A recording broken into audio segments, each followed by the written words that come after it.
សូមមើលចម្លើយទំព័រទី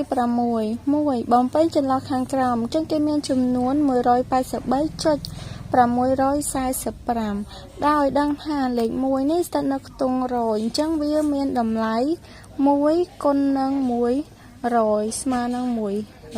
100លេខ6ស្ថិតនៅខ្ទង់ចឹងយើងមើលណារាប់ចាប់ពីជាប់ចំណុចទិសវិហៅខ្ទង់ភាគ10ខ្ទង់ភាគ100ខ្ទង់ភាគ1000អញ្ចឹងលេខ6នេះស្ថិតនៅខ្ទង់ភាគ10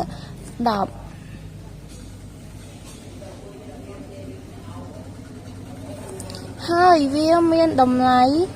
6គុណនឹងបើវាភាគ10មានន័យថា1ចំណែកក្នុងចំណោម10ចំណែក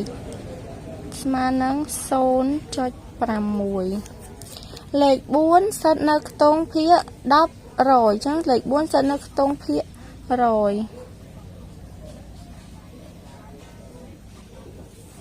ហើយវាមានតម្លៃ4គុណនឹង1ភាគ100ស្មើនឹង0.04ចូលដល់លេខ2ប្រាប់ខ្ទង់នឹងតម្លៃតួលេខដែលគូសពីក្រោមចុះសង្កេតមើលលំហាត់កនេះ 2.135 អញ្ចឹងគេគូសពីក្រោមលេខ3អញ្ចឹងយើងត្រូវដឹងថាលេខ3នេះស្ថិតនៅខ្ទង់អ្វីអានេះខ្ទង់ភាគ10ខ្ទង់ភាគ100ដូចនេះលេខ3នៅខ្ទង់ភាគ100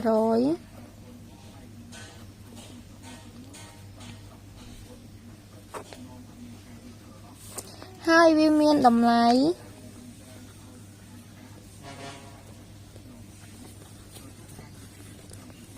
យើងយកតម្លៃលេខទៅគុណនឹងតម្លៃខ្ទង់ភាគ100 1ភាគ100ស្មើនឹង 0.03 មើលលំហាត់ខនេះមួយទៀត43.250អញ្ចឹងគេគូសពីក្រោមលេខ2ចង់ដឹងថាលេខ2ស្ថិតនៅខ្ទង់អីអញ្ចឹងលេខ2នេះស្ថិតនៅខ្ទង់ភាគ10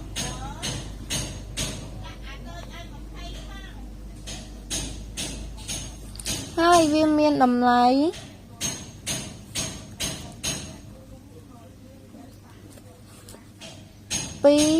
គុណនឹង1ភាគ10ស្មើនឹង 0.2 កនេះមួយទៀត185.015 យើងសង្កេតមើលថាលេខ5នេះស្ថិតនៅខ្ទង់អីបើរកចាប់ពីដំបូងខ្ទង់ភាគ10ខ្ទង់ភាគ100ខ្ទង់ភាគ1000ដូចនេះលេខ5នៅខ្ទង់ភាគ1000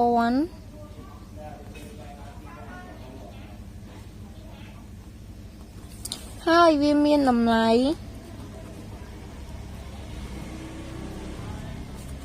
បើវាភាគ1000ចឹងយើងត្រូវយកតម្លៃខ្ទង់គុណនឹង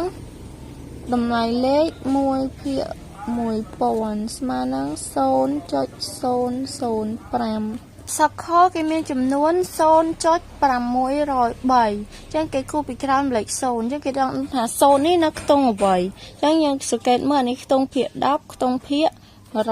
100ចឹងលេខ0នៅខ្ទង់ភាគ100ហើយវាមានតម្លៃ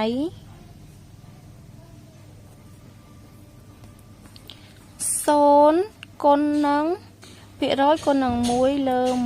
100ស្មើ0ដល់ដែរង45.308ចឹងយើងសង្កេតមើលគេគូសពីក្រោមលេខ5អញ្ចឹងលេខ5នេះនៅខ្ទង់រាយ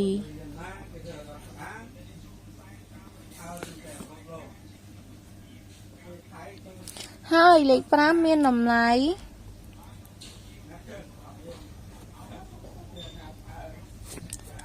5ចឹងខ្ទង់រាយក៏នឹង1ស្មើ5ដដែលច159.607ចឹងគេគូសពីក្រោមលេខ7នេះចឹងយើងអាចរាប់ខ្ទង់បានខ្ទង់ភាគ10ខ្ទង់ភាគ100ខ្ទង់ភាគ1000ចឹងលេខ7នៅខ្ទង់ភាគ1000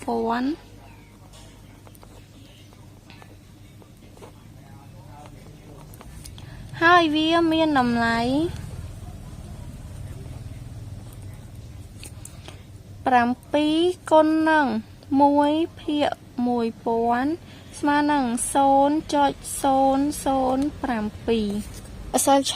0.039 ចឹងយើងសង្កេតគេគូពីក្រោមលេខ0នេះចឹងយើងអាចរាប់ខ្ទង់វាបានគឺស្ថិតនៅខ្ទង់ភាគ10លេខ0នៅខ្ទង់ភាគ10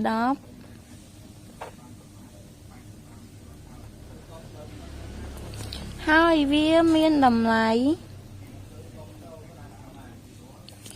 0គុណនឹង1ភាគ10សំទោសគុណ1ភាគ10ស្មើនឹង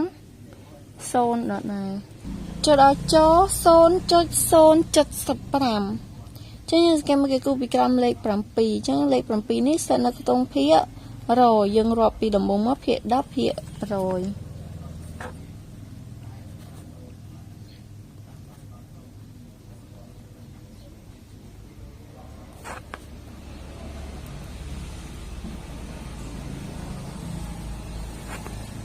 ហើយវាមានតម្លៃ7គុណនឹង1ភាគ100ស្មើនឹង 0.07